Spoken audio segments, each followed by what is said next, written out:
इस वीडियो में हम जीन जैकीस राउस्यू की किताब एमिले के दूसरे भाग की मुख्य बातों पर चर्चा करेंगे। जानिए कैसे एमिले की शिक्षा बच्चों को नैतिक, सामाजिक और भावनात्मक रूप से मजबूत बनाती है। यह वीडियो उन सभी माता-पिता, शिक्षकों और छात्र के लिए है जो बच्चों की संपूर्ण परवरिश में रुचि रखते हैं। वीडियो अंत तक देखना न भूलें क्योंकि आपके लिए कुछ खास सुझाव हैं जो आपके बच्चे के जीवन को सफल बना सकते हैं। आप क्या सीखेंगे? बचपन को बोझिल बनाने के बजाय आनंदमय बनाने के टिप्स। नकारात्मक आदतों और झूठ से बचाने की प्राकृतिक शिक्षा पद्धति। बच्चों में जिम्मेदारी, ईमानदारी और आत्मनिर्भरता कैसे विकसित करें। झूठ और गलत आदतों से बच्चों को बचाने का प्राकृतिक तरीका। शिक्षा में अनुभव, इंद्रियों और खेल का महत्व। सही नींद, कपड़े, व्यायाम और इंद्रियों के प्रशिक्षण की भूमिका। शिक्षा में अनुभव और खेल आधारित सीखने की भूमिका। अध्याय 17, दृष्टि देखने का भाव।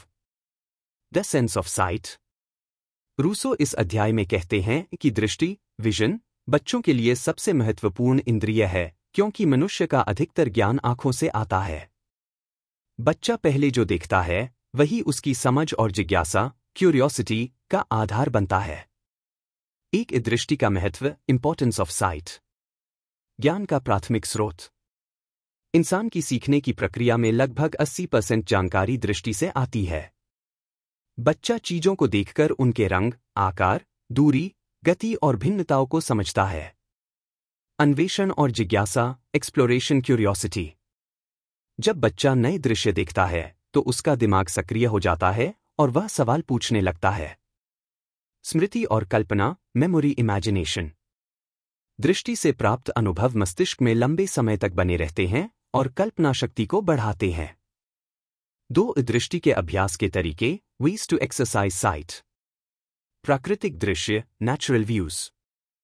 बच्चों को पेड़, पहाड़, नदियां, जानवर, आसमान, सितारे देखने दें। आकृतियां और रंग, शेप्स, कलर्स। अलग अलग ज्यामितीय आकृतियां, चित्र, पेंटिंग और रंगों की पहचान कराना। दूरी और गति का अनुभव, डिस्टेंस मोशन। खेलों के माध्यम से दूर की वस्तुएं देखना, चलती चीजों को पहचानना। अवलोकन अभ्यास, ऑब्जर्वेशन एक्सरसाइजेस। जैसे 5 मिनट में जितनी चीजें देखो, याद रखो या अंतर खोजो जैसे खेल। 3 दृष्टि और मानसिक विकास, साइट, मेंटल ग्रोथ। अच्छा दृष्टि अभ्यास बच्चों में अवलोकन शक्ति, ऑब्जर्वेशन स्किल्स, को मजबूत करता है। ध्यान, कंसंट्रेशन और विवरण पर ध्यान, अटेंशन टू डिटेल, की आदत डालता है। वैज्ञानिक, कलाकार, डिजाइनर और इंजीनियर जैसी सोच दृष्टि के अभ्यास से विकसित होती है। 4 आधुनिक समय की चुनौतियां, मॉडर्न चैलेंजेस। आजकल बच्चे screen, mobile, TV, video games पर अधिक समय बिताते हैं। इससे प्राकृतिक दृश्यों और वास्तविक अनुभवों से उनका संपर्क कम हो जाता है। आंखों की कमजोरी और चश्मे का इस्तेमाल बढ़ रहा है। रूसो का सुझाव आज भी लागू है। बच्चों को प्रकृति, कला, वास्तविक वस्तुओं के करीब लाना चाहिए। मुख्य संदेश। एक दृष्टि बच्चों के सीखने का सबसे बड़ा साधन है। 2 बच्चों को प्राकृतिक दृश्य, आकृतियां और रंग देखने के पर्याप्त अवसर मिलने चाहिए। 3 दृष्टि का सही अभ्यास जिज्ञासा, कल्पना और रचनात्मक सोच को बढ़ाता है। 4 बच्चों को वास्तविक दृश्य अनुभव दिलाना डिजिटल स्क्रीन पर निर्भरता से अधिक महत्वपूर्ण है। अध्याय 18, चित्रकारी, ड्राइंग। रूसो इस अध्याय में बताते हैं कि चित्रकारी, ड्राइंग, बच्चों के विकास के लिए एक महत्वपूर्ण गतिविधि है। यह केवल कला, आर्ट नहीं है, बल्कि बच्चे की अवलोकन शक्ति, ऑब्जर्वेशन स्किल्स, कल्पना शक्ति, इमेजिनेशन और रचनात्मकता, क्रिएटिविटी, को बढ़ाने का साधन है। एक चित्रकारी का महत्व, इंपॉर्टेंस ऑफ ड्राइंग। अवलोकन शक्ति, ऑब्जर्वेशन स्किल्स। बच्चे जब किसी वस्तु या दृश्य को चित्र में उतारने का प्रयास करते हैं तो वे उसे ध्यान से देखते हैं। इससे उनका विवरण पर ध्यान, अटेंशन टू डिटेल, बढ़ता है। कल्पना शक्ति, इमेजिनेशन। चित्रकारी बच्चों को अपनी सोच को व्यक्त करने का अवसर देती है। वे अपने विचार, सपने और भावनाओं को रंगों और आकृतियों में बदलते हैं। रचनात्मकता, क्रिएटिविटी। चित्र बनाने की आदत बच्चों में नई चीजें सोचने और अलग दृष्टिकोण अपनाने की क्षमता विकसित करती है। 2. चित्रकारी का अभ्यास कैसे कराएं? How to encourage drawing. बच्चों को पेंसिल, रंग, चार्ट और स्केचबुक जैसे आसान साधन दें। आसपास की चीजें, पेड़, फूल, जानवर, घर देखकर चित्र बनाने को प्रेरित करें। अपनी कल्पना से चित्र बनाने की स्वतंत्रता दें। प्रतियोगिता के बजाय आनंद और अभिव्यक्ति, फन एक्सप्रेशन पर ध्यान दें। 3. चित्रकारी और शिक्षा का संबंध, ड्राइंग एजुकेशन। चित्रकारी बच्चों को विज्ञान, भूगोल और गणित जैसे विषयों को बेहतर ढंग से समझने में मदद कर सकती है। उदाहरण: पौधों के चित्र बनाकर उनका अध्ययन, नक्शे, मैप्स बनाकर भूगोल सीखना, आकृतियां बनाकर ज्यामिति सीखना। कला का यह रूप बच्चों में समस्या समाधान, प्रॉब्लम सॉल्विंग और दृश्य स्मृति, विजुअल मेमोरी को बढ़ाता है। 4. भावनात्मक और मानसिक लाभ, इमोशनल मेंटल बेनिफिट्स। चित्रकारी बच्चों के तनाव को कम करती है और उन्हें मानसिक शांति, मेंटल कामनेस देती है। यह आत्मविश्वास, कॉन्फिडेंस को बढ़ाती है क्योंकि बच्चे अपनी रचनाओं पर गर्व महसूस करते हैं। मुख्य संदेश: एक चित्रकारी केवल कला नहीं बल्कि शिक्षा और व्यक्तित्व विकास का हिस्सा है। 2. इससे अवलोकन, कल्पना और रचनात्मकता विकसित होती है। 3. चित्रकारी बच्चों को मानसिक शांति, आत्मविश्वास और अभिव्यक्ति की स्वतंत्रता देती है। अध्याय 19, ज्यामिति, जियोमेट्री। रूसो इस अध्याय में कहते हैं कि ज्यामिति, जियोमेट्री केवल गणित का एक भाग नहीं है, बल्कि यह बच्चों में तार्किक सोच, लॉजिकल थिंकिंग और समस्या समाधान, प्रॉब्लम सॉल्विंग की क्षमता विकसित करने का एक माध्यम है। 1. ज्यामिति का महत्व, इंपॉर्टेंस ऑफ जियोमेट्री। तार्किक सोच, लॉजिकल थिंकिंग। ज्यामिति बच्चों को आकृतियों, शेप्स, स्थान, स्पेस और माप, मेजरमेंट्स को समझने में मदद करती है। इससे वे तार्किक ढंग से विचार करना सीखते हैं। समस्या समाधान क्षमता, प्रॉब्लम सॉल्विंग एबिलिटी। ज्यामिति का अभ्यास बच्चों को कठिन समस्याओं का हल ढूंढने के लिए व्यवस्थित तरीके, सिस्टमैटिक वे से सोचने के लिए प्रेरित करता है। व्यावहारिक ज्ञान, प्रैक्टिकल नॉलेज। यह केवल किताब तक सीमित नहीं है। वास्तुकला, आर्किटेक्चर, इंजीनियरिंग, डिजाइनिंग जैसी चीजें ज्यामिति पर आधारित हैं। 2. ज्यामिति कैसे सिखाएं? How to teach geometry. व्यावहारिक दृष्टिकोण, प्रैक्टिकल अप्रोच। बच्चों को केवल परिभाषाएं याद कराने के बजाय उन्हें वास्तविक जीवन से जोड़े। उदाहरण: घर, पार्क, इमारतों में आकृतियों की पहचान कराना। रस्सी, पैमाना, चार्ट, ब्लॉक आदि का उपयोग करके आकृतियां बनवाना। खेल और गतिविधियां, गेम्स एक्टिविटीज। पहेलियां, पजल्स, ब्लॉक्स से मॉडल बनाना, पेपर फोल्डिंग, ओरिगामी जैसी गतिविधियों से बच्चों की रुचि बढ़ती है। चित्रकारी से संबंध, कनेक्शन विद ड्राइंग। ज्यामिति और चित्रकला को जोड़कर बच्चे आकार, कोण और अनुपात को बेहतर समझ सकते हैं। 3. मानसिक और शैक्षिक लाभ, मेंटल एजुकेशनल बेनिफिट्स। एकाग्रता, कंसंट्रेशन, आकृतियां बनाने और समस्याएं हल करने से ध्यान केंद्रित करने की क्षमता बढ़ती है। गणितीय समझ, मैथमेटिकल अंडरस्टैंडिंग। ज्यामिति बच्चों को गणित के अन्य हिस्सों, बीजगणित, मापन के लिए तैयार करती है। कल्पना शक्ति, इमेजिनेशन, 3D सोचने की क्षमता विकसित होती है जो डिजाइनिंग और आर्किटेक्चर जैसे क्षेत्रों में जरूरी है। 4. रूसो का दृष्टिकोण, राउसियस अप्रोच। रूसो का मानना था कि ज्यामिति को किताबों तक सीमित नहीं रखना चाहिए। बच्चों को अपने अनुभव से सीखने देना चाहिए।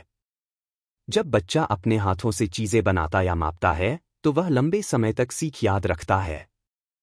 मुख्य संदेश: 1. ज्यामिति बच्चों के तार्किक और व्यावहारिक सोच को विकसित करती है।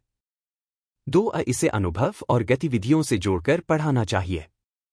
3. यह शिक्षा बच्चों के भविष्य के लिए, इंजीनियरिंग, डिजाइनिंग, विज्ञान बहुत उपयोगी है। अध्याय 20, श्रवण शक्ति, हियरिंग। रूसो इस अध्याय में श्रवण शक्ति, हियरिंग के महत्व पर जोर देते हैं। सुनने की क्षमता केवल ध्वनियों को पहचानने के लिए नहीं, बल्कि संवाद, कम्युनिकेशन, भावनात्मक संवेदनशीलता, इमोशनल सेंसिटिविटी और संगीतात्मक समझ, म्यूजिकल अंडरस्टैंडिंग के लिए भी जरूरी है। एक श्रवण शक्ति का महत्व, इंपॉर्टेंस ऑफ हियरिंग। संवाद में सुधार, बेटर कम्युनिकेशन। अच्छी सुनने की क्षमता बच्चों को दूसरों को समझने, सही प्रतिक्रिया देने और बेहतर संबंध बनाने में मदद करती है। ध्यान और एकाग्रता, अटेंशन फोकस। जब बच्चे सही ढंग से सुनना सीखते हैं तो वे पढ़ाई, निर्देशों और समूह गतिविधियों में बेहतर प्रदर्शन करते हैं। भावनात्मक विकास, इमोशनल डेवलपमेंट। ध्वनियों के प्रति संवेदनशीलता बच्चों में सहानुभूति, एम्पैथी और कोमल भावनाओं, टेंडर फीलिंग्स को बढ़ाती है। 2. श्रवण शक्ति विकसित करने के तरीके, वेज टू इंप्रूव हियरिंग। संगीत, म्यूजिक। बच्चों को अलग अलग वाद्य यंत्रों की ध्वनि और सुरों को पहचानने का अभ्यास कराएं। गीत गाना और सुनना उनकी श्रवण क्षमता को तेज करता है। प्राकृतिक ध्वनियां, नेचुरल साउंड्स। पक्षियों की चहचहाहट, हवा की सरसराहट, पानी की आवाज, इन ध्वनियों को पहचानने का अभ्यास। खेल और गतिविधियां, गेम्स एक्टिविटीज। आंख बंद करके ध्वनि पहचानो। किसी एक आवाज को ढूंढना या उसका स्रोत पहचानना। सही सुनने का अभ्यास, एक्टिव लिसनिंग। बातचीत के दौरान ध्यान से सुनने और बीच में बाधा न डालने की आदत सिखाना। 3. संगीत और संवेदनशीलता, म्यूजिक सेंसिटिविटी। संगीत बच्चों को भावनात्मक रूप से अभिव्यक्त, एक्सप्रेसिव बनाता है। वाद्ययंत्र बजाना या सुरों पर ध्यान देना उनकी संज्ञानात्मक क्षमता, कॉग्निटिव एबिलिटी को भी बढ़ाता है। रूसो मानते थे कि संगीत बच्चों को अनुशासित और संवेदनशील दोनों बनाता है। 4. आधुनिक समय की चुनौती, मॉडर्न चैलेंज। आजकल तेज शोर, नॉइस पोल्यूशन और लगातार हेडफोन के उपयोग से बच्चों की प्राकृतिक श्रवण क्षमता प्रभावित हो रही है। उन्हें शांत वातावरण, प्रकृति के संपर्क और लाइव संगीत के अनुभव दिलाना जरूरी है। मुख्य संदेश। एक श्रवण शक्ति बच्चों की संवाद क्षमता और भावनात्मक समझ को बढ़ाती है। 2. संगीत और प्राकृतिक ध्वनियां उन्हें अधिक संवेदनशील और रचनात्मक बनाती हैं। 3. सही सुनने की आदतें ध्यान, एकाग्रता और शिक्षा को बेहतर बनाती हैं। अध्याय 21, आवाज, द वॉइस। रूसो इस अध्याय में बताते हैं कि आवाज, वॉइस का सही प्रयोग बच्चों के व्यक्तित्व और संवाद कौशल के विकास के लिए बहुत जरूरी है। आवाज सिर्फ बोलने का माध्यम नहीं, बल्कि आत्मविश्वास, कॉन्फिडेंस, स्पष्टता, क्लैरिटी और व्यक्तित्व की छवि, पर्सनालिटी इंप्रेशन का दर्पण है। एक आवाज का महत्व, इंपॉर्टेंस ऑफ वॉइस। स्पष्ट संचार, क्लियर कम्युनिकेशन। स्पष्ट उच्चारण से बच्चे अपनी बात दूसरों तक सही ढंग से पहुंचा पाते हैं। आत्मविश्वास, कॉन्फिडेंस। सही आवाज और सही टोन में बोलने से बच्चे आत्मविश्वास से भर जाते हैं। सामाजिक कौशल, सोशल स्किल्स। प्रभावशाली आवाज बच्चों को दूसरों से जुड़ने, नेतृत्व करने और लोगों को प्रभावित करने की क्षमता देती है। 2. आवाज का अभ्यास कैसे करें, how to train the voice. स्पष्ट उच्चारण, क्लियर प्रोनंसिएशन। बच्चों को शब्दों का सही उच्चारण करने का अभ्यास कराएं। कविता पढ़ना, कहानियां सुनाना और रोल प्ले करवाना उपयोगी है। स्वर और टोन, पिच टोन। बहुत ऊंची या बहुत धीमी आवाज के बजाय संतुलित स्वर सिखाएं। सांस नियंत्रण, ब्रेथ कंट्रोल। सही सांस लेने और छोड़ने का अभ्यास, जैसे श्वास व्यायाम, गहरी सांस लेना, बोलने में सुधार करता है। सार्वजनिक बोलना, पब्लिक स्पीकिंग। बच्चों को मंच पर बोलने, ग्रुप डिस्कशन और प्रस्तुतिकरण, प्रेजेंटेशन का अभ्यास कराएं। 3. आवाज और व्यक्तित्व, वॉइस पर्सनालिटी। प्रभावशाली आवाज व्यक्ति को भीड़ में अलग पहचान देती है। आत्मविश्वास से भरी आवाज बच्चों को लीडरशिप और टीम वर्क में सफल बनाती है। रूसो का मानना था कि आवाज का सही उपयोग बच्चों को भविष्य में सफल संवादक, इफेक्टिव कम्युनिकेटर बनाता है। 4. आधुनिक समय में प्रासंगिकता, रेलेवेंस टुडे। आज के डिजिटल युग में भी बच्चों की आवाज और बोलने का तरीका महत्वपूर्ण है, चाहे वे वीडियो कॉल, प्रेजेंटेशन या इंटरव्यू में हो। सही आवाज बच्चों को आत्मविश्वासी और प्रभावी वक्ता बनाती है। मुख्य संदेश। 1. बच्चों को अपनी आवाज सही तरीके से प्रयोग करना सीखना चाहिए। 2. स्पष्ट उच्चारण, उचित स्वर और आत्मविश्वास के साथ बोलना महत्वपूर्ण है। 3. आवाज का अभ्यास बच्चों को भविष्य में बेहतर वक्ता और नेता बना सकता है। अध्याय 22 स्वाद की भावना, the sense of taste. Rousseau इस अध्याय में स्वाद, टेस्ट के महत्व पर जोर देते हैं। उनका मानना है कि स्वाद केवल खाने का आनंद लेने की क्षमता नहीं है, बल्कि यह स्वास्थ्य, खानपान की आदतों और जीवनशैली, लाइफस्टाइल से जुड़ा हुआ है।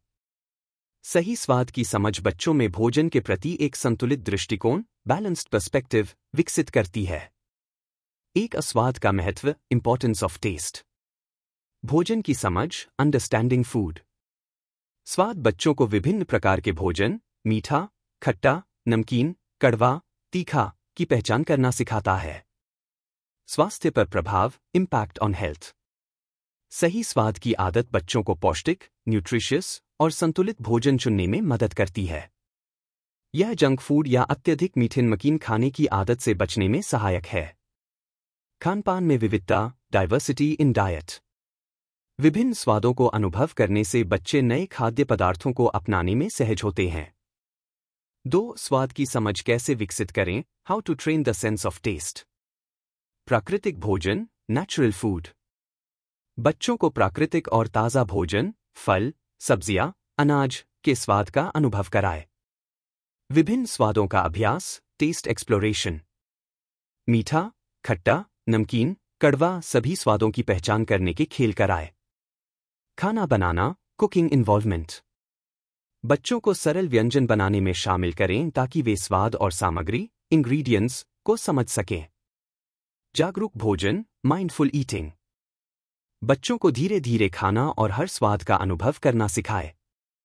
3. मानसिक और भावनात्मक प्रभाव, मेंटल इमोशनल इम्पैक्ट।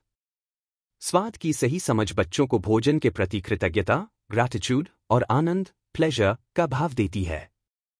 वे भोजन को केवल पेट भरने का साधन नहीं, बल्कि स्वास्थ्य और आनंद का स्रोत मानने लगते हैं।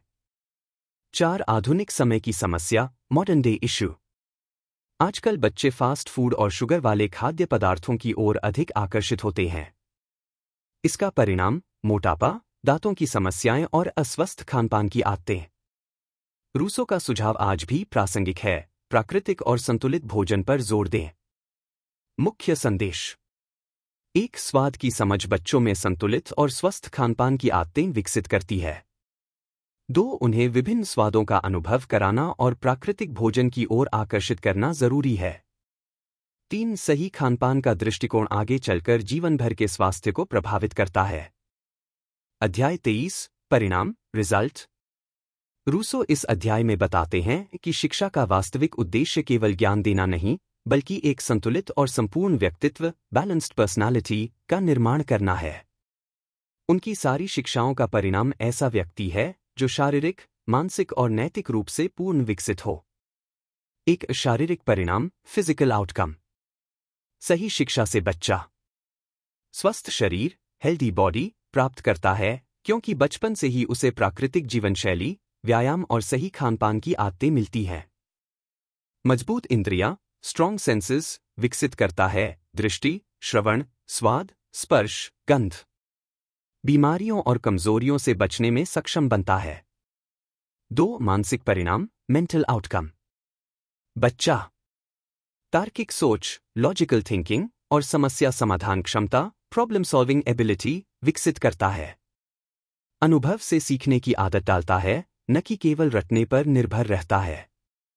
रचनात्मकता, क्रिएटिविटी और कल्पना शक्ति, इमेजिनेशन में निपुण बनता है। 3. नैतिक परिणाम, मॉरल आउटकम। बच्चा ईमानदार, ऑनेस्ट और जिम्मेदार, रिस्पॉन्सिबल बनता है। दूसरों के अधिकार और संपत्ति का सम्मान करना सीखता है। अनुशासन, स्वतंत्रता और प्रकृति के साथ सामंजस्य में जीवन जीने की आदत डालता है। 4. आत्मनिर्भरता, सेल्फ रिलायंस। इस प्रकार की शिक्षा बच्चे को दूसरों पर निर्भर रहने के बजाय स्वयं निर्णय लेने और आत्मनिर्भर, इंडिपेंडेंट बनने के लिए तैयार करती है। वह कठिनाइयों से डरने के बजाय उनका सामना करना सीखता है। 5. समाज के लिए लाभ, बेनिफिट्स टू सोसाइटी। ऐसा बच्चा जब बड़ा होकर समाज का हिस्सा बनता है तो नैतिक मूल्यों, मॉरल वैल्यूज के साथ काम करता है, प्रकृति और मानवता के हित में सोचता है, समाज में जिम्मेदार नागरिक, रिस्पॉन्सिबल सिटीजन के रूप में योगदान देता है। मुख्य संदेश। एक शिक्षा का उद्देश्य केवल किताबें पढ़ाना या परीक्षाएं पास कराना नहीं है। 2. इस सही शिक्षा से बच्चा शारीरिक रूप से स्वस्थ, मानसिक रूप से तेज और नैतिक रूप से मजबूत बनता है। 3. यह शिक्षा उसे जीवन भर आत्मनिर्भर, जिम्मेदार और प्रकृति के अनुकूल जीवन जीने के लिए तैयार करती है। भाग 3 किशोरावस्था 12 से 15 वर्ष। अध्याय 1 अध्ययन का समय, the age of study. Rousseau इस अध्याय में बताते हैं कि 12 से 15 वर्ष की आयु बच्चे की शिक्षा में एक महत्वपूर्ण मोड़, टर्निंग पॉइंट है। इस उम्र से पहले बच्चे की शिक्षा का ध्यान मुख्य रूप से शारीरिक विकास, फिजिकल डेवलपमेंट और इंद्रियों के प्रशिक्षण, ट्रेनिंग ऑफ द सेंसेस पर होता है। लेकिन 12 से 15 वर्ष की उम्र में बच्चा मानसिक रूप से इतना विकसित हो जाता है कि वह गंभीर अध्ययन, सीरियस स्टडी के लिए तैयार होता है। क्यों 12 से 15 वर्ष अध्ययन के लिए सही समय है? बुद्धि और तर्क शक्ति का विकास, ग्रोथ ऑफ रीजनिंग पावर। इस उम्र तक बच्चे का मस्तिष्क अमूर्त, एब्स्ट्रैक्ट और तार्किक, लॉजिकल सोचने में सक्षम हो जाता है। धैर्य और ध्यान, पेशेंस, फोकस। छोटे बच्चों की तुलना में वे लंबे समय तक किसी विषय पर ध्यान केंद्रित कर सकते हैं। जिज्ञासा का स्तर, लेवल ऑफ क्यूरियोसिटी। इस उम्र में बच्चे स्वाभाविक रूप से चीजों के क्यों और कैसे में रुचि लेने लगते हैं। 2. अध्ययन का दृष्टिकोण, अप्रोच टू स्टडी। पढ़ाई को बोझ न बनाना, मेक स्टडी एंजॉयबल। पढ़ाई को मजबूरी की तरह न कराए, इसे खोज और अनुभव पर आधारित बनाए। रुचि आधारित अध्ययन, इंटरेस्ट बेस्ड लर्निंग। बच्चा किसमें रुचि दिखा रहा है, उसी के अनुसार विषय चुने। व्यावहारिक शिक्षा, प्रैक्टिकल लर्निंग। किताबों से ही नहीं बल्कि प्रयोग, एक्सपेरिमेंट्स, यात्रा, ट्रिप्स, अवलोकन, ऑब्जर्वेशन से सीखना प्रोत्साहित करें। 3. पहले की शिक्षा और अब का अंतर, डिफरेंस फ्रॉम अर्ली एजुकेशन। पहले ध्यान शरीर को मजबूत बनाने, इंद्रियों को प्रशिक्षित करने और आदतें डालने पर था। पढ़ाई, लेखन या तर्क वितर्क पर जोर नहीं था। अब ध्यान ज्ञान प्राप्त करने, नॉलेज एक्विजिशन, तार्किक सोच, रीजनिंग और अध्ययन कौशल, स्टडी स्किल्स पर है। अब किताबें, विज्ञान, गणित और अन्य बौद्धिक विषय शामिल होते हैं। 4. शिक्षक और अभिभावक की भूमिका, रोल ऑफ टीचर पेरेंट्स। बच्चे पर अत्यधिक दबाव न डालें। पढ़ाई को प्रतियोगिता या तुलना, कंपैरिजन के बजाय व्यक्तिगत विकास, पर्सनल ग्रोथ का साधन बनाएं। बच्चे को स्वयं प्रश्न पूछने और उत्तर खोजने के लिए प्रेरित करें। मुख्य संदेश। 12 से 15 वर्ष की उम्र बौद्धिक शिक्षा के लिए आदर्श समय है। 2. पढ़ाई को बोझ नहीं बल्कि आनंदमय और खोजपूर्ण गतिविधि बनाना चाहिए। 3. इस उम्र में बच्चों की जिज्ञासा और तर्क शक्ति को सही दिशा देने की आवश्यकता है। अध्याय 2 जिज्ञासा का प्रोत्साहन, the incentive of curiosity. Rousseau इस अध्याय में कहते हैं कि जिज्ञासा, क्यूरियोसिटी बच्चों में ज्ञान प्राप्ति की सबसे बड़ी शक्ति है। यदि इसे सही दिशा दी जाए तो बच्चा स्वयं सीखने वाला, सेल्फ मोटिवेटेड लर्नर बन जाता है। 1. जिज्ञासा का महत्व, इंपॉर्टेंस ऑफ क्यूरियोसिटी। सीखने की प्राकृतिक प्रेरणा, नेचुरल मोटिवेशन टू लर्न। बच्चों में स्वाभाविक रूप से हर चीज जानने की इच्छा होती है। ये क्यों है, ऐसा कैसे होता है। ज्ञान का गहरा अनुभव, डीप अंडरस्टैंडिंग। जब बच्चा खुद सवाल पूछकर उत्तर खोजता है तो वह केवल याद नहीं करता बल्कि समझता है। जीवन भर सीखने की आदत, लाइफ लॉन्ग लर्निंग हैबिट। जिज्ञासु बच्चे बड़े होकर भी नई चीजें सीखने के लिए उत्साहित रहते हैं। 2. जिज्ञासा को प्रोत्साहित कैसे करें, हाउ टू एनकरेज क्यूरियोसिटी। सवाल पूछने के लिए प्रेरित करना, एनकरेज क्वेश्चंस। बच्चे को किसी भी विषय पर सवाल करने दें, उन्हें हतोत्साहित न करें। शिक्षक या माता पिता को धैर्य के साथ उत्तर देना चाहिए। अनुभव आधारित शिक्षा, एक्सपीरियंशियल लर्निंग। प्रयोग, मॉडल, यात्राओं और वास्तविक जीवन के उदाहरणों से सीखने का अवसर दें। उत्तर खोजने की प्रक्रिया, सर्च फॉर आंसर्स। सीधे उत्तर देने के बजाय बच्चे को खुद खोजने के लिए प्रेरित करें। जैसे किताबें, इंटरनेट, सही दिशा में, अवलोकन और चर्चा के माध्यम से उत्तर तलाशना। 3 जिज्ञासा दबाने के खतरे, डेंजर्स ऑफ सप्रेसिंग क्यूरियोसिटी। बार बार डांटना या सवालों को महत्व न देना बच्चे की स्वाभाविक जिज्ञासा को खत्म कर देता है। इससे बच्चा पढ़ाई को उबाऊ मानने लगता है और खुद से सीखने की आदत खत्म हो जाती है। 4 शिक्षक और अभिभावक की भूमिका, रोल ऑफ टीचर्स पेरेंट्स। बच्चे के हर सवाल को गंभीरता से लेना चाहिए। यदि तुरंत उत्तर न पता हो तो खुद भी सीखने का उदाहरण प्रस्तुत करें। बच्चे को खोजी दृष्टिकोण, इन्वेस्टिगेटिव एटीट्यूड अपनाने के लिए प्रेरित करें। मुख्य संदेश। 1 जिज्ञासा ज्ञान की सबसे बड़ी प्रेरक शक्ति है। 2 शिक्षक और माता पिता को बच्चों की जिज्ञासा को दबाने के बजाय प्रोत्साहित करना चाहिए। 3 सवाल पूछने और उनके उत्तर खोजने की आदत बच्चे को आत्मनिर्भर और उत्साही शिक्षार्थी बनाती है। अध्याय 3, चीजों पर जोर, प्रतीकों पर नहीं, things rather than their science.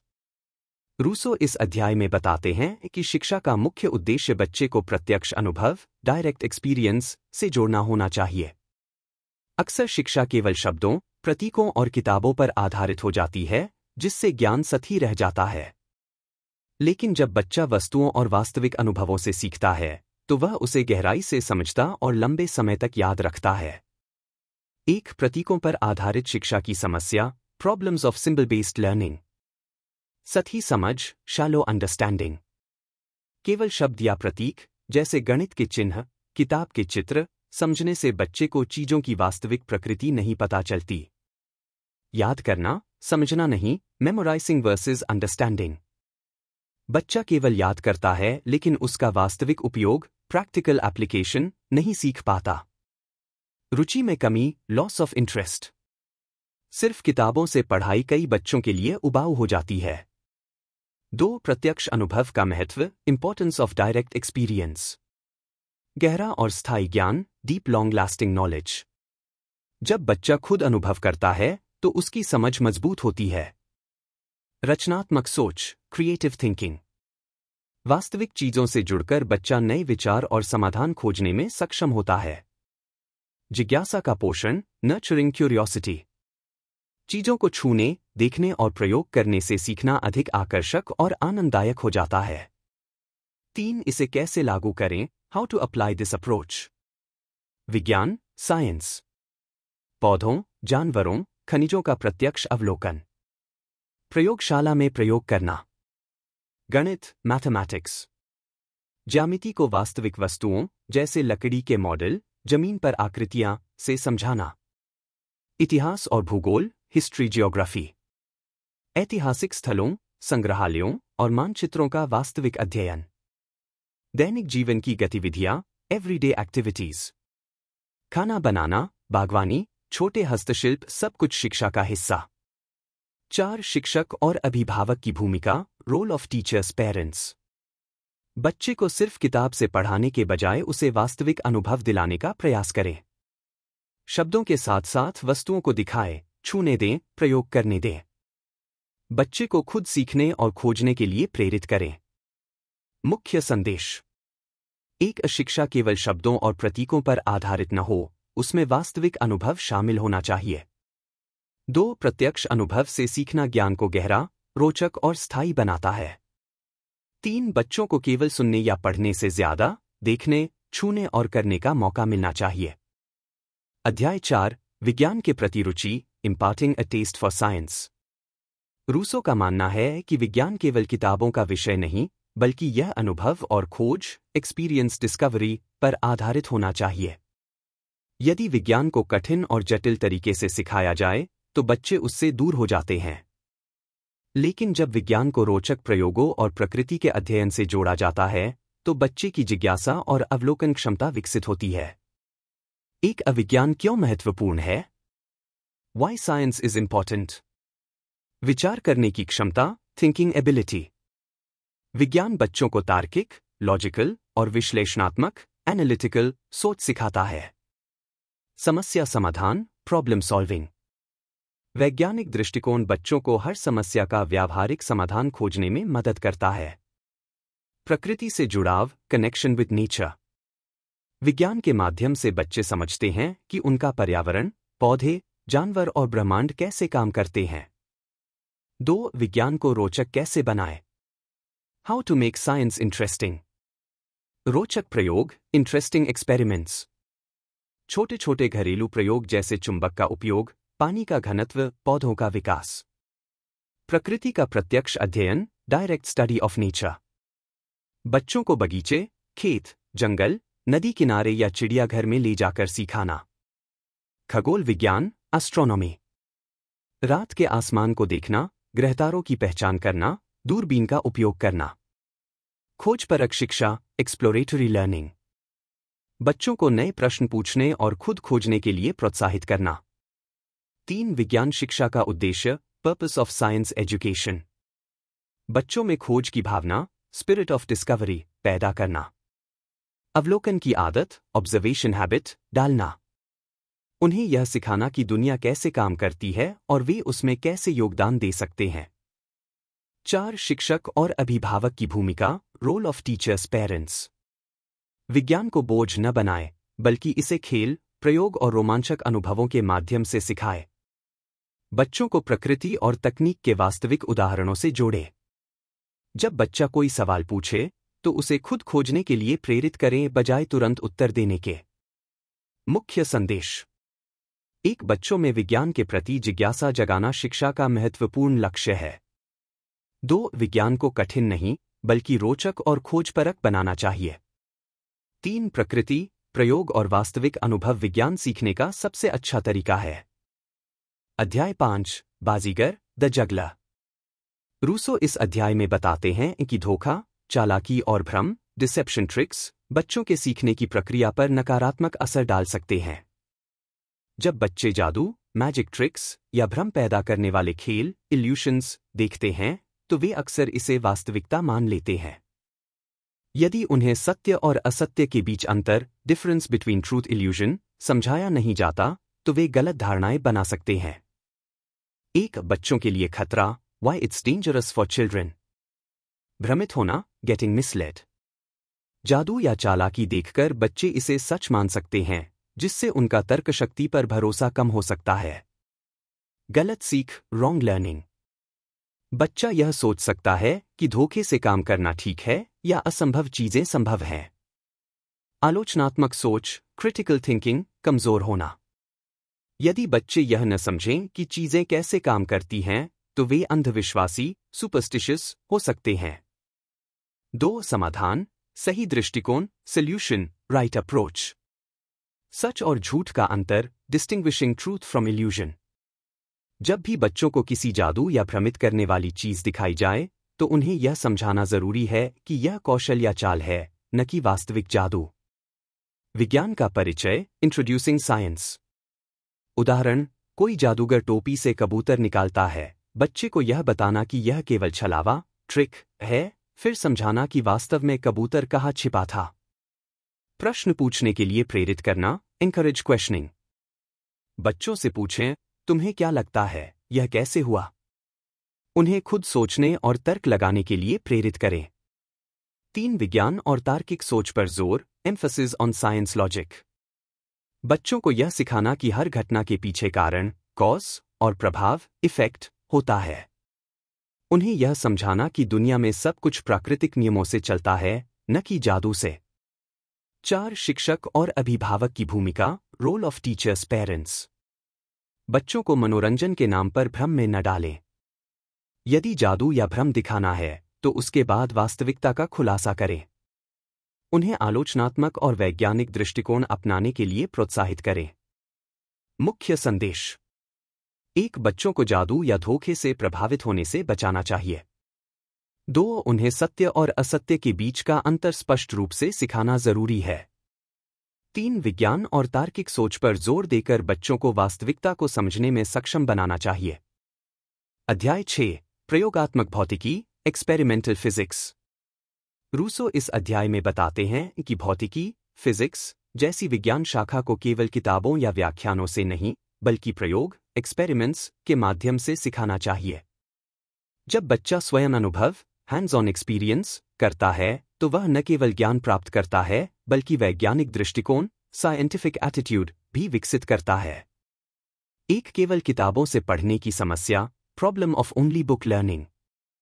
किताबें सिद्धांत, थ्योरी देती हैं, लेकिन बच्चा वास्तविक घटनाओं को महसूस नहीं कर पाता। अक्सर वह याद करता है, समझता नहीं।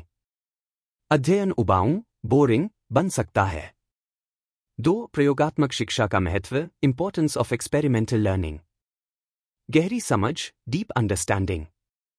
बच्चा किसी सिद्धांत को अपने सामने होते हुए देखता है, जिससे उसे याद रखने और समझने में आसानी होती है। अनुभव आधारित सीखना, एक्सपीरियंशियल लर्निंग। चीजों को छूने, बनाने और बदलने की प्रक्रिया से सीखना अधिक स्थायी और आनंददायक होता है। वैज्ञानिक दृष्टिकोण, साइंटिफिक आउटलुक। बच्चे में प्रश्न पूछने, कारण खोजने और प्रयोगों से सत्यापन, वेरिफिकेशन करने की आदत विकसित होती है। 3. इसे कैसे लागू करें? How to implement it. छोटे प्रयोग, सिंपल एक्सपेरिमेंट्स, जैसे गुरुत्वाकर्षण, ग्रेविटी, समझाने के लिए वस्तुओं को अलग ऊंचाई से गिराना। चुंबकत्व, बिजली, प्रकाश, ध्वनि से जुड़े छोटे प्रयोग। मॉडल बनवाना, बिल्डिंग मॉडल्स। बच्चे से सरल यंत्र जैसे पुली, लीवर या पानी का पंप बनवाना। वास्तविक दुनिया के उदाहरण, रियल वर्ल्ड एग्जाम्पल्स। रोजमर्रा की चीजों में भौतिकी के सिद्धांत दिखाना, जैसे झूला, साइकिल, गेंद का उछलना। 4. शिक्षक और अभिभावक की भूमिका, रोल ऑफ टीचर्स पेरेंट्स। प्रयोगों के दौरान सुरक्षा, सेफ्टी का ध्यान रखें। बच्चे को स्वयं प्रयास करने, ट्राई ऑन देयर ओन के लिए प्रोत्साहित करें, केवल दिखाने तक सीमित न रहें। असफल प्रयोगों को भी सीखने का अवसर मानें। मुख्य संदेश। 1. भौतिकी केवल पढ़ने की चीज नहीं, बल्कि करने और देखने की चीज है। 2. प्रयोग करने से बच्चा वैज्ञानिक दृष्टिकोण विकसित करता है। 3. अनुभवजन्य शिक्षा, लर्निंग बाय डूइंग, अधिक स्थायी और प्रभावी होती है। अध्याय 7. अधिकार पर निर्भर न रहें, nothing to be taken upon authority.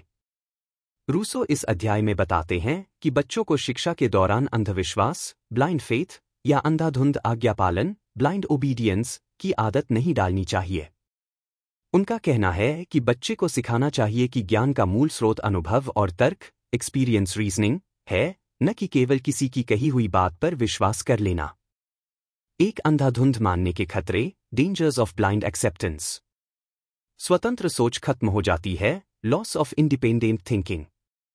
अगर बच्चा हर बात को बिना प्रश्न पूछे मान लेता है, तो वह अपनी सोचने समझने की क्षमता का उपयोग नहीं कर पाएगा। गलत जानकारी पर विश्वास, बिलीविंग रॉन्ग इन्फॉर्मेशन। अधिकार प्राप्त व्यक्ति, अथॉरिटी फिगर भी गलत हो सकता है और बच्चा उसे सही मान लेगा। रचनात्मकता और जिज्ञासा का ह्रास, डिक्लाइन इन क्रिएटिविटी क्यूरियोसिटी। सवाल न पूछने की आदत से बच्चे की खोजी प्रवृत्ति कमजोर हो जाती है। 2. अनुभव और तर्क से सीखना, लर्निंग थ्रू एक्सपीरियंस रीजनिंग। व्यक्तिगत अनुभव, पर्सनल एक्सपीरियंस। बच्चा खुद चीजें देखे, प्रयोग करे और निष्कर्ष निकाले। उदाहरण, विज्ञान का कोई सिद्धांत किताब में पढ़ाने के बजाय बच्चे से प्रयोग करवाए। तर्क करना, रीजनिंग स्किल्स। बच्चे को यह सिखाए कि हर चीज के पीछे एक कारण होता है और उसे समझने के लिए प्रश्न पूछना जरूरी है। 3. शिक्षक की भूमिका, रोल ऑफ द टीचर। मार्गदर्शक, गाइड, आदेश देने वाला नहीं, नॉट अ कमांडर। शिक्षक को बच्चे पर अपनी सोच थोपने के बजाय उसे खुद सीखने के लिए प्रेरित करना चाहिए। प्रश्नों को प्रोत्साहित करना, एनकरेज क्वेश्चंस। बच्चे को हर विषय पर क्यों और कैसे पूछने की आदत डालनी चाहिए। खुद उदाहरण बनना, बी रोल मॉडल। शिक्षक भी यह दिखाए कि वे स्वयं जांच पड़ताल करते हैं, किसी भी जानकारी को आंख बंद करके नहीं मानते। 4. शिक्षा का उद्देश्य, पर्पस ऑफ दिस प्रिंसिपल। बच्चे में आलोचनात्मक सोच, क्रिटिकल थिंकिंग और स्वतंत्र निर्णय क्षमता, इंडिपेंडेंट जजमेंट विकसित करना। उसे सिखाना कि ज्ञान की जड़ जांच पड़ताल, प्रयोग और स्वयं अनुभव में है। मुख्य संदेश। 1. बच्चे को अंधाधुंध मानने की आदत नहीं डालनी चाहिए। 2. शिक्षक को मार्गदर्शक के रूप में कार्य करना चाहिए, न कि सिर्फ आदेश देने वाला। 3. ज्ञान का वास्तविक स्रोत जांच पड़ताल और प्रयोग है, न कि केवल अधिकार पर आधारित कथन। अध्याय 8. झूठ और उदाहरण का प्रभाव। फॉल्सहुड ईडी फोर्स ऑफ एग्जाम्पल। रूसो इस अध्याय में बताते हैं कि बच्चे झूठ बोलना स्वाभाविक रूप से नहीं जानते, बल्कि यह आदत वे बड़ों के व्यवहार, एग्जाम्पल्स ऑफ अडल्ट्स, से सीखते हैं। इसलिए बच्चों को ईमानदारी सिखाने के लिए केवल उपदेश देना पर्याप्त नहीं है, बल्कि हमें अपने जीवन में सच्चाई का उदाहरण, एग्जाम्पल ऑफ ट्रूथफुलनेस, प्रस्तुत करना चाहिए। एक बच्चे झूठ क्यों बोलना सीखते हैं? अनुकरण, इमिटेशन। बच्चे स्वभाव से अनुकरणकारी होते हैं। वे अपने माता पिता, शिक्षक और आसपास के लोगों का व्यवहार देखकर वही करते हैं। भय या दबाव, फियर और प्रेशर। जब बच्चा गलती करने पर कठोर दंड के डर में रहता है, तो वह सच्चाई छिपाने के लिए झूठ बोल सकता है। प्रेरणा, एनकरेजमेंट। यदि बच्चे देखते हैं कि बड़े लोग अपने फायदे के लिए झूठ बोल रहे हैं, तो वे इसे सामान्य और स्वीकार्य मानने लगते हैं। 2 उदाहरण का प्रभाव, द फोर्स ऑफ एग्जाम्पल। बड़ों का व्यवहार बच्चों के लिए सबसे बड़ी शिक्षा है। अगर घर में माता पिता सच्चाई पर जोर देते हैं और खुद ईमानदार रहते हैं, तो बच्चे भी ईमानदारी सीखते हैं। यदि माता पिता झूठ बोलते हैं, जैसे फोन पर बहाना बनाना, किसी से वादा खिलाफी करना, तो बच्चा इसे सामान्य मान लेता है। रूसो का सुझाव। बच्चों को झूठ से दूर रखने का सबसे अच्छा तरीका है कि आप स्वयं ईमानदारी का पालन करें। बच्चे के सामने ऐसे कार्य न करें जो गलत आदत को प्रेरित कर सकते हैं। 3 झूठ के परिणाम, कॉन्सिक्वेंसेज ऑफ फॉल्सहुड। बचपन से झूठ बोलने की आदत पड़ने पर बच्चा जिम्मेदारी से बचने लगता है। उसके चरित्र में कमजोरी, कैरेक्टर वीकनेस, आ जाती है। समाज में उसके प्रति विश्वास, ट्रस्ट, कम हो जाता है। वहीं ईमानदारी सिखाने पर बच्चे में आत्मविश्वास, सेल्फ कॉन्फिडेंस और जिम्मेदारी की भावना, सेंस ऑफ रिस्पॉन्सिबिलिटी, विकसित होती है। 4 झूठ रोकने का सही तरीका, correct approach to prevent lies. बच्चों को गलती करने पर कठोर दंड देने के बजाय उन्हें सच्चाई बोलने के लिए प्रेरित करना चाहिए। उनकी बात ध्यान से सुनें और समझाएं कि झूठ के क्या नतीजे हो सकते हैं। सबसे महत्वपूर्ण, बड़ों को खुद वह व्यवहार करना चाहिए जो वे बच्चों से उम्मीद करते हैं। मुख्य संदेश। 1 बच्चे झूठ बोलना बड़ों के उदाहरण से सीखते हैं। 2 बच्चों को सच्चाई सिखाने के लिए खुद ईमानदारी का उदाहरण देना जरूरी है। 3 कठोर दंड के बजाय समझ और सही वातावरण झूठ रोकने में सहायक होते हैं। 4 ईमानदारी का माहौल बच्चों में सच्चा और जिम्मेदार चरित्र विकसित करता है। अध्याय 9, Robinson Crusoe. Robinson Crusoe. Rousseau इस अध्याय में रॉबिन्सन क्रूसो की कहानी को आदर्श शिक्षा साधन, आइडियल एजुकेशनल टूल, मानते हैं। उनका कहना है कि यह कहानी केवल मनोरंजन के लिए नहीं, बल्कि आत्मनिर्भरता, सेल्फ रिलायंस, साहस, करेज और समस्या समाधान क्षमता, प्रॉब्लम सॉल्विंग एबिलिटी जैसे गुणों को विकसित करने का उत्तम माध्यम है। एक कहानी का सारांश, स्टोरी समरी। संदर्भ। रॉबिन्सन क्रूसो एक ऐसे व्यक्ति की कहानी है जो जहाज डूबने के बाद एक निर्जन द्वीप पर अकेला फंस जाता है। उसके पास सीमित संसाधन होते हैं, लेकिन वह अपनी मेहनत, बुद्धिमानी और धैर्य से जीवन यापन करता है। वह अपने लिए घर बनाता है, भोजन और पानी की व्यवस्था करता है, कपड़े और उपकरण तैयार करता है और अंततः जीवित रहने का रास्ता खोज लेता है। 2 शिक्षा में महत्व, इंपॉर्टेंस इन एजुकेशन। आत्मनिर्भरता, सेल्फ रिलायंस। कहानी सिखाती है कि व्यक्ति कठिन परिस्थितियों में भी अपने दम पर जी सकता है। रचनात्मकता और कौशल, क्रिएटिविटी स्किल्स। सीमित संसाधनों का सही उपयोग करना सीखने की प्रेरणा देती है। समस्या समाधान, प्रॉब्लम सॉल्विंग। बच्चों को यह समझने का मौका मिलता है कि हर समस्या का हल प्रयास और धैर्य से निकल सकता है। प्रकृति से संबंध, कनेक्शन विद नेचर। क्रूसो प्रकृति पर निर्भर होकर जीता है, जिससे बच्चे प्राकृतिक संसाधनों की अहमियत समझते हैं। 3 बच्चों के लिए शिक्षा पद्धति, टीचिंग मेथड फॉर चिल्ड्रन।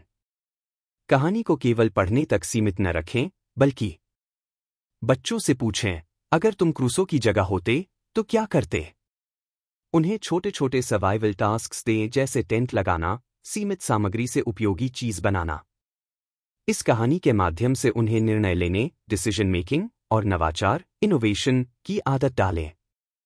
4 शिक्षक और अभिभावक की भूमिका, रोल ऑफ टीचर्स पेरेंट्स। कहानी को बच्चों के अनुभव से जोड़े। अगर बिजली चली जाए और पानी न हो तो क्या करोगे? बच्चों को वास्तविक जीवन की छोटी छोटी चुनौतियों का सामना खुद करने दें। मुख्य संदेश: एक, रॉबिन्सन क्रूसो आत्मनिर्भरता और साहस की शिक्षा देता है।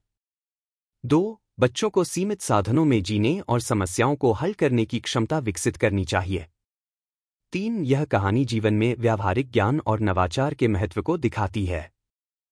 अध्याय 10, दिखावे पर निर्णय न लें, judging from appearances, the broken stick.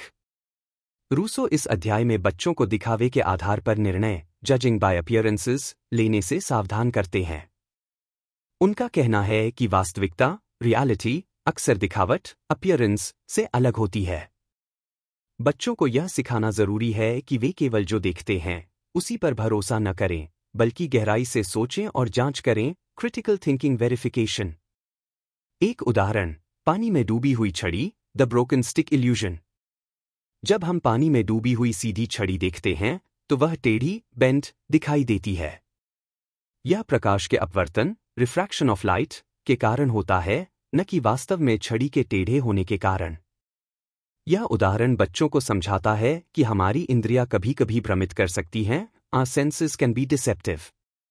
2, शिक्षा में महत्व, एजुकेशनल इंपॉर्टेंस। आलोचनात्मक सोच, क्रिटिकल थिंकिंग। बच्चों को यह सिखाना कि हर चीज को तुरंत सही या गलत न माने, बल्कि जांच पड़ताल करें। वैज्ञानिक दृष्टिकोण, साइंटिफिक आउटलुक। भ्रम पैदा करने वाले उदाहरण बच्चों में वैज्ञानिक सोच की शुरुआत करते हैं। तर्क और जिज्ञासा, रीजनिंग क्यूरियोसिटी। बच्चे यह टेढ़ी क्यों दिखती है जैसे सवाल पूछना शुरू करते हैं, जो सीखने की स्वाभाविक प्रक्रिया को मजबूत करता है। 3, व्यावहारिक प्रयोग, प्रैक्टिकल एक्टिविटीज। बच्चों को पानी में डूबी छड़ी का प्रयोग खुद करने दें। उन्हें दर्पण, लेंस या अन्य दृष्टिभ्रम, ऑप्टिकल इल्यूशंस दिखाएं और कारण खोजने के लिए प्रेरित करें। इससे वे खुद निष्कर्ष निकालने और सत्य खोजने की आदत विकसित करते हैं। 4, शिक्षक की भूमिका, रोल ऑफ द टीचर। सही उदाहरण चुनें, ऐसे उदाहरण दें जो बच्चे को सोचने पर मजबूर करें। प्रश्न पूछने के लिए प्रेरित करें, जैसे, अगर यह टेढ़ी दिख रही है तो क्या यह सच में टेढ़ी है? इसे साबित कैसे कर सकते हो?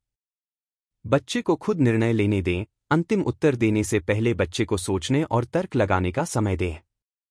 मुख्य संदेश: एक, दिखावे के आधार पर निर्णय लेना गलत हो सकता है। 2, वास्तविकता को समझने के लिए प्रयोग और तर्क जरूरी है। 3, यह सिद्धांत बच्चों में वैज्ञानिक दृष्टिकोण, जिज्ञासा और गहरी सोच विकसित करता है। अध्याय 11, परिणाम 15 वर्ष की आयु पर विद्यार्थी, result the pupil at the age of 15। Rousseau इस अध्याय में बताते हैं कि 15 वर्ष की आयु तक की शिक्षा का क्या परिणाम होना चाहिए और इस अवस्था में बच्चे में कौन कौन से गुण विकसित हो चुके होने चाहिए। यह वह मोड़ है जहां शारीरिक, मानसिक और बौद्धिक विकास, फिजिकल, मेंटल इंटेलेक्चुअल डेवलपमेंट पूरा होकर नैतिक और सामाजिक शिक्षा, मॉरल सोशल एजुकेशन की शुरुआत के लिए आधार तैयार हो जाता है। एक विद्यार्थी की स्थिति, state of the student at age 15। आत्मनिर्भरता, सेल्फ रिलायंस। बच्चा अपनी बुनियादी जरूरतों को खुद संभाल सकता है। उसके अंदर दूसरों पर निर्भर रहने की आदत खत्म हो चुकी होती है। तार्किक सोच, लॉजिकल थिंकिंग। वह किसी भी बात को अंधाधुंध मानने के बजाय सोचता और जांचता है। वह चीजों को उनके कारणों, रीजंस और परिणामों, कॉन्सिक्वेंसेस से जोड़कर समझता है। व्यावहारिक कौशल, प्रैक्टिकल स्किल्स। उसे जीवन में जरूरत पड़ने वाले बुनियादी काम आते हैं, जैसे दिशा पहचानना, उपकरणों का प्रयोग, प्राकृतिक परिस्थितियों में जीना आदि। 2, भावनात्मक और मानसिक परिपक्वता, इमोशनल मेंटल मैच्योरिटी। वह बचपन की निर्भरता से बाहर निकलकर अपनी पहचान, आइडेंटिटी और आत्मविश्वास, कॉन्फिडेंस विकसित कर चुका है। वह गलतियों से डरने के बजाय उनसे सीखने की क्षमता रखता है। उसके अंदर आत्मसम्मान, सेल्फ रिस्पेक्ट और जिम्मेदारी, रिस्पॉन्सिबिलिटी का भाव आता है। 3, आगे की शिक्षा के लिए आधार, foundation for next stage. Rousseau के अनुसार 15 वर्ष की उम्र पर अब छात्र को नैतिक शिक्षा, मॉरल एजुकेशन देनी चाहिए ताकि वह सही और गलत का निर्णय कर सके। सामाजिक जीवन की शिक्षा, सोशल लाइफ स्किल्स देनी चाहिए ताकि वह समाज में दूसरों के साथ संतुलित और जिम्मेदार तरीके से रह सके। यह वह समय है जब बच्चा केवल ज्ञानवान, नॉलेजेबल नहीं, बल्कि विचारवान, थॉटफुल और निर्णय लेने वाला डिसीजन मेकर बन चुका होता है। 4 शिक्षक और अभिभावक के लिए संदेश, मैसेज फॉर टीचर्स पेरेंट्स। इस उम्र में बच्चे को स्वतंत्र निर्णय लेने का अवसर दें। नैतिकता, समाज, रिश्ते और जिम्मेदारी के पहलुओं पर ध्यान दें। बच्चे को अपनी सोच और मूल्यों के आधार पर अपना रास्ता चुनने के लिए प्रेरित करें। मुख्य संदेश: 15 वर्ष तक की शिक्षा बच्चे को आत्मनिर्भर, तार्किक और व्यावहारिक बनाती है। 2 वह परिस्थितियों का सामना करने और निर्णय लेने के लिए तैयार हो जाता है। 3 यह आगे नैतिक और सामाजिक शिक्षा के लिए मजबूत आधार तैयार करता है। भाग 4 युवावस्था, 15 से 20 वर्ष। यह भाग मुख्य रूप से युवावस्था, एडोलेसेंस और नैतिक शिक्षा, मॉरल एजुकेशन पर केंद्रित है।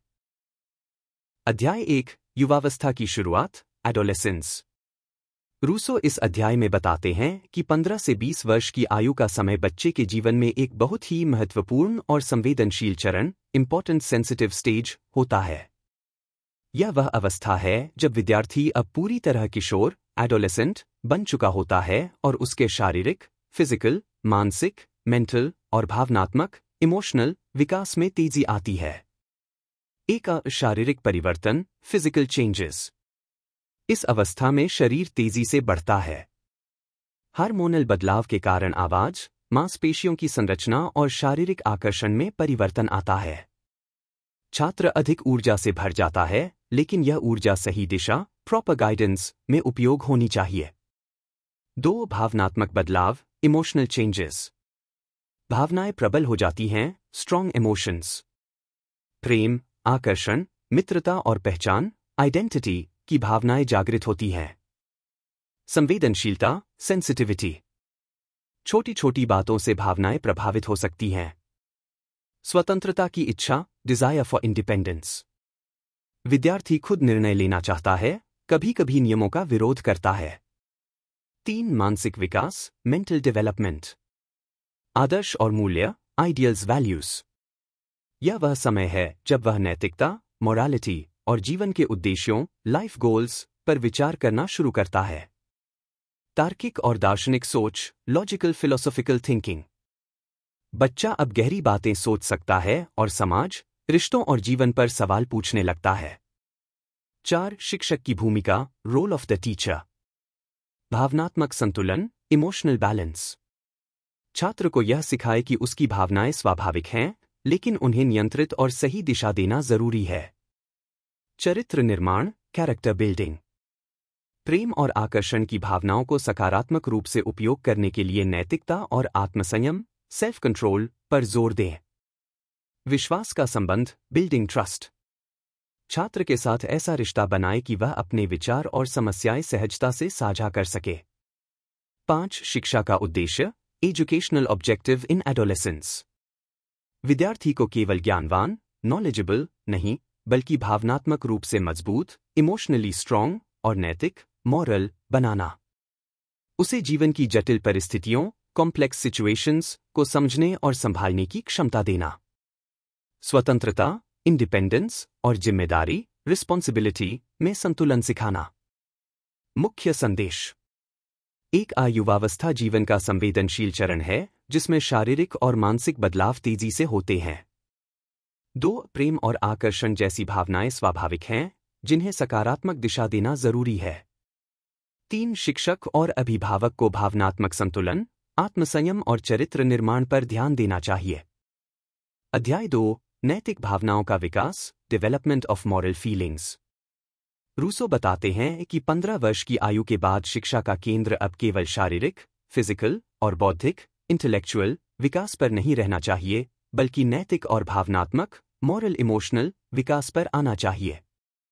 इस अवस्था में विद्यार्थी की सोच परिपक्व होने लगती है, इसलिए नैतिकता, मोरालिटी और समाज के प्रति जिम्मेदारी, सोशल रिस्पॉन्सिबिलिटी सिखाना आवश्यक हो जाता है। एक शिक्षा का पूर्व चरण और यह बदलाव, earlier focus versus current focus. पहले, शारीरिक विकास, व्यायाम, स्वास्थ्य, इंद्रियों का अभ्यास, व्यावहारिक कौशल और तार्किक सोच, जिज्ञासा, अनुभव, विज्ञान, आत्मनिर्भरता। अब कर्तव्य, ड्यूटी, दया, कंपैशन, करुणा, एम्पैथी, न्याय, जस्टिस और दूसरों के प्रति जिम्मेदारी, रिस्पॉन्सिबिलिटी टुवर्ड्स अदर्स। यह बदलाव इसलिए है क्योंकि किशोरावस्था में बच्चे समाज में अपनी भूमिका, रोल इन सोसाइटी, को समझने लगते हैं। 2. नैतिक शिक्षा के मुख्य उद्देश्य, की ऑब्जेक्टिव्स ऑफ मॉरल एजुकेशन। दूसरों के लिए संवेदनशीलता, सेंसिटिविटी टुवर्ड्स अदर्स। विद्यार्थी समझे कि दूसरों के दर्द, खुशी और जरूरतों का सम्मान करना जरूरी है। कर्तव्य का भाव, सेंस ऑफ ड्यूटी। वह सीखे कि व्यक्तिगत स्वार्थ से ऊपर उठकर परिवार, मित्रों और समाज के लिए भी जिम्मेदार रहना जरूरी है। न्याय और समानता, जस्टिस, इक्वालिटी। सही गलत का फर्क करना और निष्पक्ष रहना। 3. शिक्षक की भूमिका, role of the teacher. Role model बनना, बीइंग रोल मॉडल। शिक्षक को स्वयं ईमानदार, दयालु और जिम्मेदार होना चाहिए, क्योंकि विद्यार्थी उनके व्यवहार से सीखते हैं। व्यवहार आधारित शिक्षा, एजुकेशन थ्रू एक्शंस। नैतिकता को केवल उपदेश के रूप में नहीं, बल्कि रोजमर्रा के व्यवहार से सिखाए। संवाद और उदाहरण, डायलॉग एग्जाम्पल्स। छात्रों से नैतिक विषयों पर चर्चा करें, वास्तविक जीवन की घटनाओं से उदाहरण दें। 4. भावनात्मक संतुलन, इमोशनल बैलेंस। किशोरावस्था में भावनाएं तेज होती हैं, प्रेम, गुस्सा, उत्साह, विद्रोह। नैतिक शिक्षा का लक्ष्य इन भावनाओं को सकारात्मक दिशा, पॉजिटिव डायरेक्शन, देना है।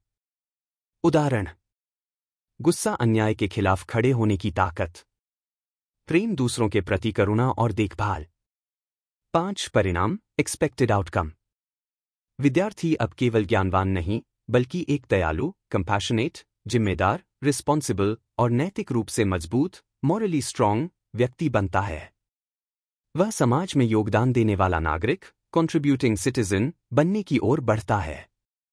मुख्य संदेश: एक किशोरावस्था में नैतिक भावनाओं का विकास शिक्षा का मुख्य लक्ष्य होना चाहिए। 2. शिक्षक को रोल मॉडल के रूप में व्यवहार करना चाहिए क्योंकि बच्चे उनके आचरण से सीखते हैं।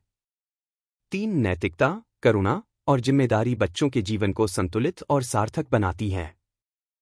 अध्याय 3, धर्म और आध्यात्मिकता, रिलीजन एंड स्पिरिचुअलिटी। रूसो इस अध्याय में धर्म और आध्यात्मिकता के विषय को प्राकृतिक और सरल दृष्टिकोण से समझाते हैं। उनका मानना है कि बच्चों को शिक्षा में धार्मिक विश्वासों को बहुत जटिल या कठोर रूप में नहीं बांधना चाहिए, बल्कि उन्हें प्राकृतिक धर्म, नेचुरल रिलीजन, का अनुभव कराना चाहिए। एक प्राकृतिक धर्म का विचार, कॉन्सेप्ट ऑफ नेचुरल रिलीजन। धार्मिक संप्रदायों में बंधाव नहीं। रूसो कहते हैं कि बच्चों को किसी विशेष धर्म, पंथ या धार्मिक रीति रिवाजों में जल्दी बांधना ठीक नहीं। इससे उनकी स्वतंत्र सोच और आध्यात्मिक समझ पर असर पड़ता है। ईश्वर की सरल अवधारणा। बच्चे को यह सिखाया जाना चाहिए कि एक ईश्वर है जो न्यायप्रिय, जस्ट, दयालु, कंपैशनेट और सर्वज्ञ, ओमनिसिएंट है। धर्म की मूल भावना। धर्म का असली उद्देश्य बच्चों में अच्छाई, करुणा और सही गलत की समझ विकसित करना होना चाहिए, न कि केवल नियमों और संस्कारों का पालन कराना। 2. आत्मा और अंतःकरण की आवाज, सोल एंड कॉन्शियंस। रूसो के अनुसार बच्चे के अंदर एक आंतरिक आवाज, इनर वॉइस, होती है जिसे हम अंतःकरण, कॉन्शियंस कहते हैं। इसे सुनना और उस पर भरोसा करना सिखाना चाहिए, क्योंकि यही सही और गलत का सही मार्गदर्शन करता है। बच्चों को आत्मा की गहराई में उतरकर अपने निर्णय स्वयं लेने के लिए प्रेरित करना चाहिए। 3. शिक्षा में आध्यात्मिकता का उद्देश्य, पर्पस ऑफ स्पिरिचुअल एजुकेशन। बच्चों को अपने भीतर के अच्छे गुणों, जैसे प्रेम, दया, न्याय, को पहचानना सिखाना। उन्हें यह समझाना कि जीवन का उद्देश्य केवल भौतिक सुख नहीं, बल्कि आध्यात्मिक शांति और संतुलन भी है। धार्मिक नियमों से ऊपर व्यवहार और चरित्र, कंडक्ट एंड कैरेक्टर, को महत्व देना। 4. शिक्षक की भूमिका, रोल ऑफ द टीचर। धार्मिक विचारों को जटिल न बनाएं, सरल भाषा में समझाएं। बच्चों के सवालों का सम्मान करें और उनके उत्तर खोजने में उनकी मदद करें। स्वयं एक नैतिक और आध्यात्मिक उदाहरण प्रस्तुत करें। मुख्य संदेश। 1. बच्चों को किसी एक धर्म में जल्दी बांधना ठीक नहीं। 2. प्राकृतिक धर्म का लक्ष्य बच्चों में नैतिकता, करुणा और आत्मचिंतन विकसित करना है। 3. आत्मा और अंतःकरण की आवाज पर विश्वास करना सिखाना चाहिए। 4. आध्यात्मिकता का असली उद्देश्य अच्छे चरित्र और संतुलित जीवन की ओर बढ़ना है। अध्याय 4. भावनात्मक संतुलन, इमोशनल बैलेंस। रूसो इस अध्याय में युवावस्था के दौरान उत्पन्न होने वाली भावनाओं के उतार चढ़ाव और उनके प्रबंधन पर जोर देते हैं।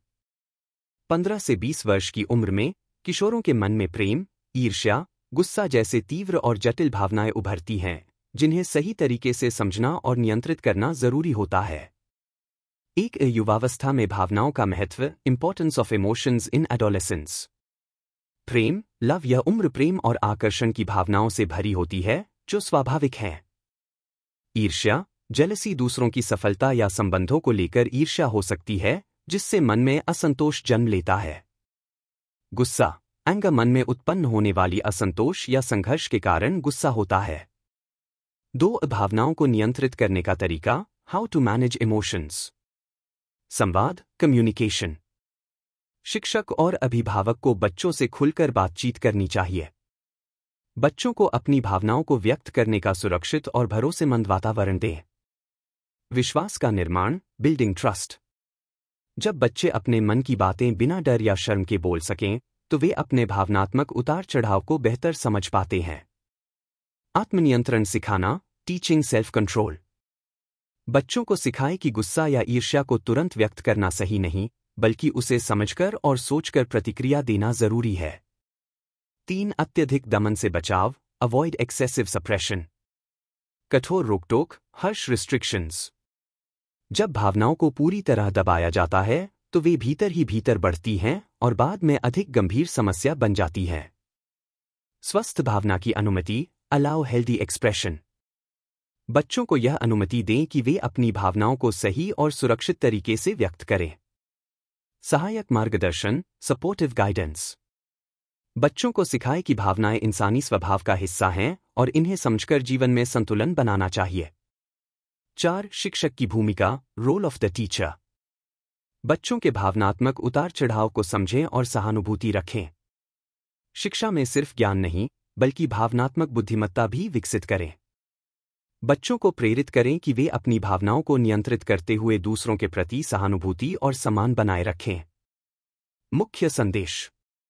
1. युवावस्था में भावनाएं तीव्र होती हैं, जिन्हें नियंत्रित करना सीखना जरूरी है। 2. कठोर दमन से बचें, इसके बजाय संवाद और भरोसे का माहौल बनाएं। 3. शिक्षक और अभिभावक का कार्य है बच्चों को भावनात्मक संतुलन सिखाना और उनका समर्थन करना। अध्याय 5. समाज के लिए तैयारी, प्रेपरेशन फॉर सोसाइटी। रूसो इस अध्याय में बताते हैं कि जब बच्चा युवावस्था में पहुंचता है, तब उसे केवल ज्ञान और नैतिकता ही नहीं, बल्कि समाज में सही ढंग से जीने और दूसरों के साथ मिलजुल कर काम करने की कला भी सीखनी होती है। यह वह समय है जब वह अपने जीवन का सामाजिक पहलू समझने लगता है और अपने कर्तव्यों का एहसास करता है। एक सामाजिक जीवन के लिए आवश्यक कौशल, essential skills for social life. सहयोग और सहानुभूति, कोऑपरेशन एंड एम्पैथी। विद्यार्थी को सिखाना चाहिए कि दूसरों की भावनाओं, समस्याओं और आवश्यकताओं को समझना और उनका सम्मान करना जरूरी है। समूह में काम करने की क्षमता विकसित करें। समाज के नियमों का पालन, फॉलोइंग सोशल रूल्स। समाज के नियम और कानून क्यों बनाए गए हैं, यह समझाना जरूरी है। नियमों का पालन करना न केवल अनुशासन सिखाता है, बल्कि समाज में स्थिरता भी लाता है। 2. जिम्मेदार नागरिक बनना, बिकमिंग अ रिस्पॉन्सिबल सिटीजन। विद्यार्थी को अपने कर्तव्यों और अधिकारों की जानकारी दें।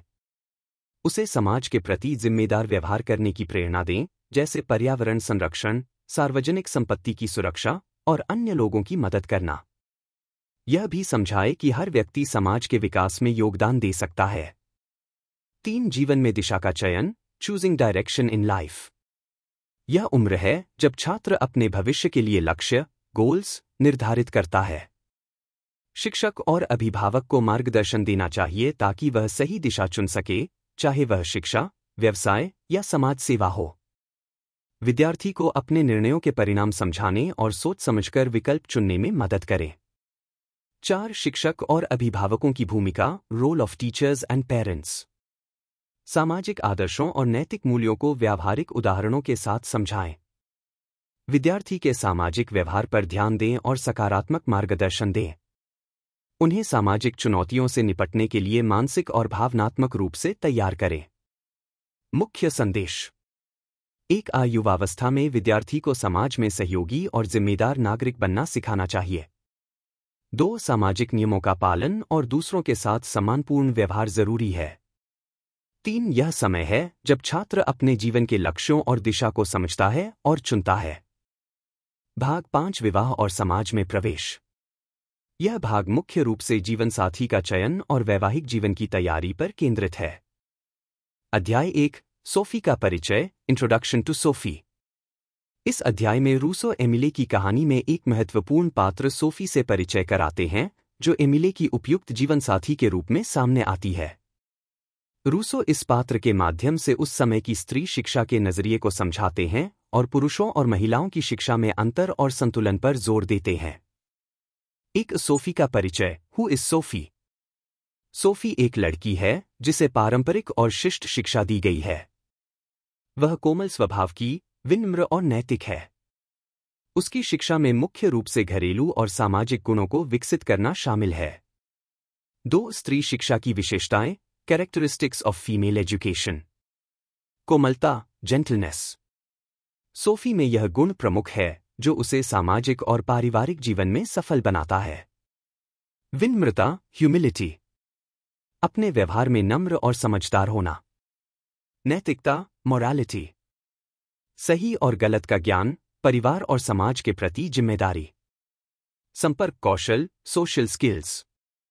लोगों के साथ मेलजोल और संवाद की कला सीखना। 3 पुरुष और स्त्री शिक्षा का अंतर, difference between male and female education. Rousseau कहते हैं कि पुरुष और स्त्री दोनों की शिक्षा अलग होनी चाहिए, क्योंकि उनकी सामाजिक भूमिकाएं अलग अलग होती हैं। पुरुष शिक्षा मुख्यतः ज्ञान, तर्क, स्वतंत्रता और व्यावहारिक जीवन कौशल पर केंद्रित होती है। स्त्री शिक्षा में अधिक ध्यान सामाजिक व्यवहार, नैतिकता और परिवार के प्रति जिम्मेदारी पर दिया जाता है। 4 परस्पर पूरकता, म्यूचुअल कॉम्प्लीमेंटरिटी। पुरुष और स्त्री की शिक्षा भले ही अलग हो, लेकिन वे एक दूसरे के पूरक हैं। सही जीवन साथी बनने के लिए दोनों को अपनी अपनी भूमिकाओं में दक्ष होना जरूरी है। एमिले और सोफी के माध्यम से यह दिखाया गया है कि एक सफल परिवार और समाज के लिए पुरुष और स्त्री दोनों का संतुलित और उपयुक्त शिक्षा प्राप्त करना आवश्यक है। मुख्य संदेश। 1 सोफी का चरित्र स्त्री शिक्षा के आदर्श को दर्शाता है। 2 पुरुष और स्त्री शिक्षा में भिन्नता है, परंतु वे परस्पर पूरक भी हैं। 3 समाज में संतुलन और सफलता के लिए दोनों की शिक्षा का सही होना आवश्यक है। अध्याय 2 विवाह की तैयारी, प्रेपरेशन फॉर मैरिज। रूसो इस अध्याय में एमिले को विवाह के प्रति सही दृष्टिकोण अपनाने की शिक्षा देते हैं। वे बताते हैं कि विवाह सिर्फ भावनात्मक आकर्षण या आकर्षक दिखावे पर आधारित नहीं होना चाहिए, बल्कि यह जीवन का एक गंभीर और स्थायी कदम होता है, जिसके पीछे नैतिकता, जिम्मेदारी और परिवार एवं समाज के प्रति कर्तव्य का भाव होना चाहिए। एक विवाह केवल आकर्षण पर आधारित नहीं, marriage is not just about attraction. विवाह का मतलब केवल प्यार या सौंदर्य नहीं है। बाहरी आकर्षण अस्थायी हो सकता है, जबकि विवाह एक दीर्घकालिक संबंध है। इसलिए भावनाओं के साथ साथ समझदारी और सोच समझकर निर्णय लेना जरूरी है। 2 विवाह का उद्देश्य, पर्पस ऑफ मैरिज। विवाह का असली मकसद है स्थिरता, स्टेबिलिटी और नैतिक जीवन। यह एक ऐसा बंधन है जो दोनों जीवन साथियों को जिम्मेदार बनाता है। इसमें प्रेम के साथ साथ सहयोग, समझदारी और सम्मान भी होना चाहिए। 3 परिवार की जिम्मेदारियां समझना, अंडरस्टैंडिंग फैमिली रिस्पॉन्सिबिलिटीज। एमिले को यह सिखाया जाता है कि विवाह में परिवार के प्रति कर्तव्य निभाना अत्यंत आवश्यक है।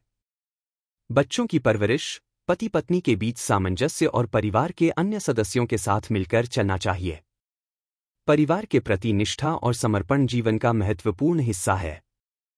4 समाज के प्रति कर्तव्य, ड्यूटी टुवर्ड्स सोसाइटी। विवाह सिर्फ 2 व्यक्तियों का संबंध नहीं, बल्कि समाज की इकाई है। इसलिए पति पत्नी को समाज के नियमों और अपेक्षाओं का सम्मान करना चाहिए। वे अपने परिवार के माध्यम से समाज में नैतिक और सामाजिक मूल्य स्थापित करते हैं। 5. शिक्षक की भूमिका, role of the teacher. Emile को विवाहित जीवन के गंभीर पहलुओं से अवगत कराना।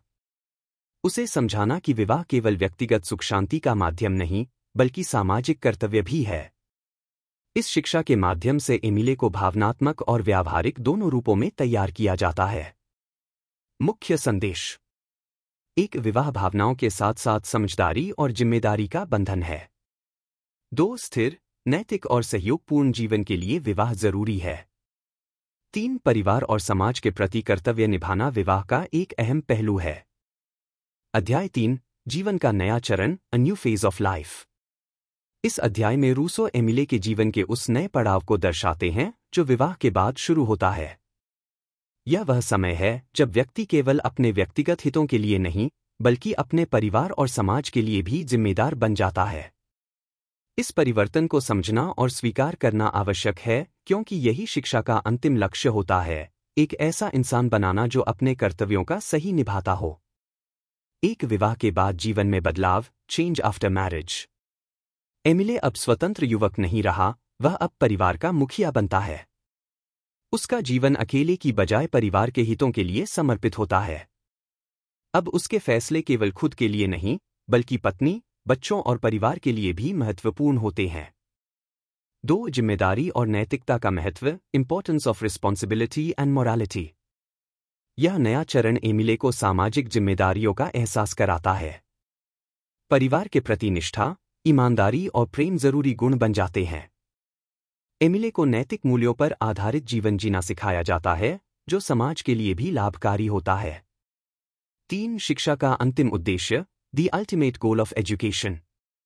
शिक्षा का उद्देश्य केवल ज्ञान और कौशल देना नहीं, बल्कि व्यक्ति को समाज में एक संतुलित, जिम्मेदार और नैतिक सदस्य बनाना है। एमिले की यह यात्रा इस बात का प्रतीक है कि सही शिक्षा व्यक्ति को कैसे पूर्ण बनाती है। शिक्षा का असली फल तब मिलता है जब व्यक्ति अपने परिवार और समाज के लिए सही निर्णय ले सके। 4. सामाजिक और पारिवारिक संतुलन, balancing social and family life. Emile को यह सिखाया जाता है कि परिवार और समाज दोनों में संतुलन बनाए रखना जरूरी है। व्यक्तिगत इच्छाओं और सामाजिक कर्तव्यों के बीच समझदारी से संतुलन बनाना आवश्यक होता है। मुख्य संदेश: एक, विवाह के बाद जीवन में नई जिम्मेदारियां आती हैं। 2. परिवार और समाज के प्रति कर्तव्य निभाना शिक्षा का अंतिम लक्ष्य है। 3. सही शिक्षा व्यक्ति को न केवल ज्ञानवान, बल्कि नैतिक और जिम्मेदार बनाती है। अध्याय 4, अंतिम परिणाम, फाइनल आउटकम। रूसो की पुस्तक एमिले का यह अंतिम अध्याय संपूर्ण शिक्षा प्रक्रिया का निष्कर्ष और सार प्रस्तुत करता है। यहाँ वे यह स्पष्ट करते हैं कि शिक्षा का असली उद्देश्य केवल पढ़ाई लिखाई तक सीमित नहीं है, बल्कि एक ऐसा इंसान तैयार करना है जो पूरी तरह से स्वतंत्र, आत्मनिर्भर, नैतिक और समाज के लिए उपयोगी हो। एक, शिक्षा का अंतिम लक्ष्य, the ultimate goal of education. स्वतंत्रता। शिक्षा का उद्देश्य बच्चे को ऐसा बनाना है जो अपनी सोच, निर्णय और कर्मों में स्वतंत्र हो। आत्मनिर्भरता। बच्चे को अपनी जिंदगी खुद चलाने और अपनी जरूरतें पूरी करने में सक्षम बनाना। नैतिकता। सही और गलत की समझ होना, नैतिक मूल्यों का पालन करना और ईमानदारी से जीना। समाज के लिए उपयोगिता। व्यक्ति न केवल अपने लिए बल्कि अपने परिवार, समुदाय और समाज के लिए भी फायदेमंद हो। 2. एमिले का रूपांतरण, ट्रांसफॉर्मेशन ऑफ एमिले।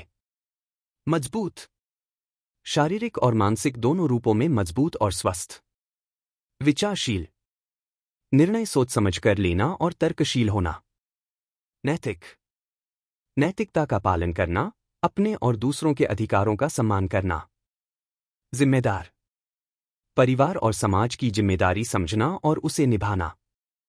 3. शिक्षा की समग्र प्रक्रिया, the holistic process of education. Emile के जीवन में शिक्षा ने न केवल उसकी बुद्धि को विकसित किया, बल्कि उसकी भावनाओं, संस्कारों और सामाजिक व्यवहार को भी आकार दिया।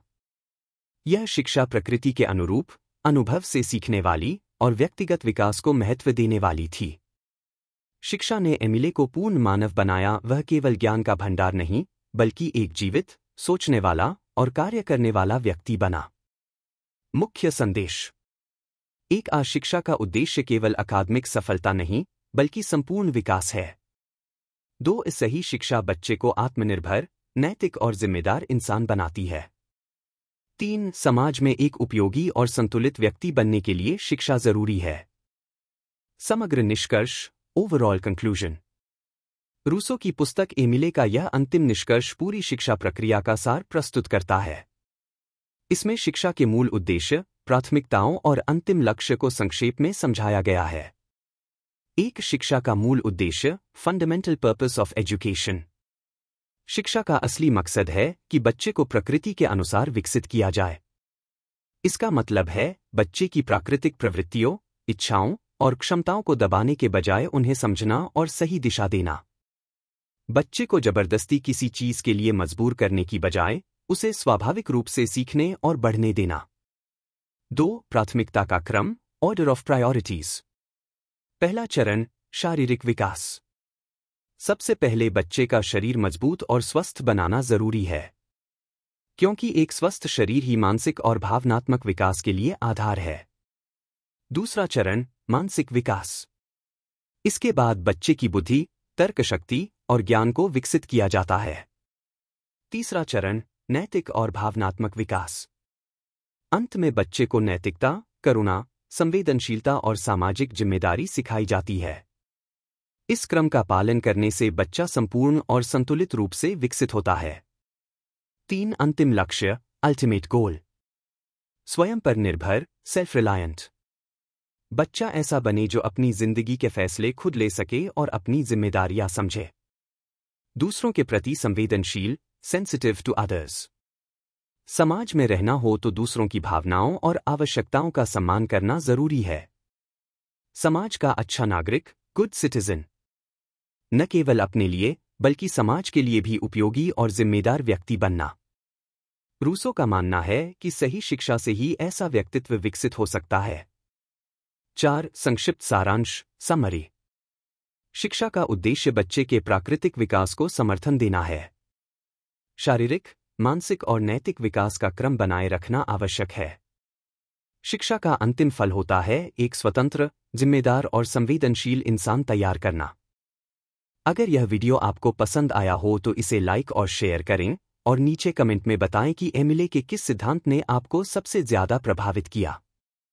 हमारे चैनल को सब्सक्राइब करें ताकि आपको और भी ऐसी ज्ञानवर्धक वीडियो मिलती रहें। धन्यवाद।